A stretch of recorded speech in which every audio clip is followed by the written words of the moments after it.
پسرور کے سہولت بازار میں غیر معیاری اور ناقص اشیاء خورنوش فروخت کیے جانے کا انکشاف ہوا ہے۔ مزید بتائیں گے ہمارے نمائندے لئیق احمد بٹ۔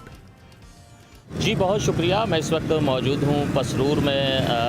سہولت بازار جو سٹارٹ کیا گیا ہے ایڈمنسٹریشن کی جانب سے، جس میں نہ تو یہاں پر لگائی دکانوں پر کسی قسم کی گورنمنٹ کی جانب سے سبسڈی دی جا رہی ہے اور نہ ہی کوئی دیگر مراعات۔ یہاں پر جو دکاندار ہیں ان سے ہماری جب بات ہوئی تو ان کا یہی کہنا تھا کہ ہم بازار سے 5-7 روپے کم میں چیزیں جو ہیں وہ فروخت کر رہے ہیں، لیکن جب ان سے یہ پوچھا گیا کہ ان کا آپ کس طرح سے مینیج کرتے ہیں تو آئیں بائیں شائیں میں بات جو ہے وہ آگے پیچھے کر دی گئی، کیونکہ کسی قسم کی سبسڈی جو ہے وہ گورنمنٹ آف پاکستان یا گورنمنٹ آف پنجاب کی جانب سے دکانداروں کو نہیں دی جا رہی، جس کی وجہ سے مہنگائی کا جن جو ہے وہ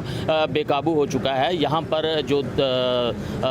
خریدار جو ہیں ان سے جب بات ہوئی تو ان کا یہی کہنا تھا کہ جو چیزیں گورنمنٹ کی جانب سے کم قیمت پہ دی جاتی ہیں وہ انتہائی ناقص اور غیر معیاری ہوتی ہیں، جن کی نہ کوئی چیکنگ کرتا ہے اور نہ ہی یہاں پر جو ایڈمنسٹریٹر ہیں وہ اس کی طرف کوئی توجہ دے رہے ہیں۔ لہٰذا عوام الناس کی جانب سے یہ مطالبہ کیا گیا ہے کہ اگر یہاں پر سہولت بازار لگانے ہیں تو کچھ مراعات بھی دی جائیں۔ جی منڈی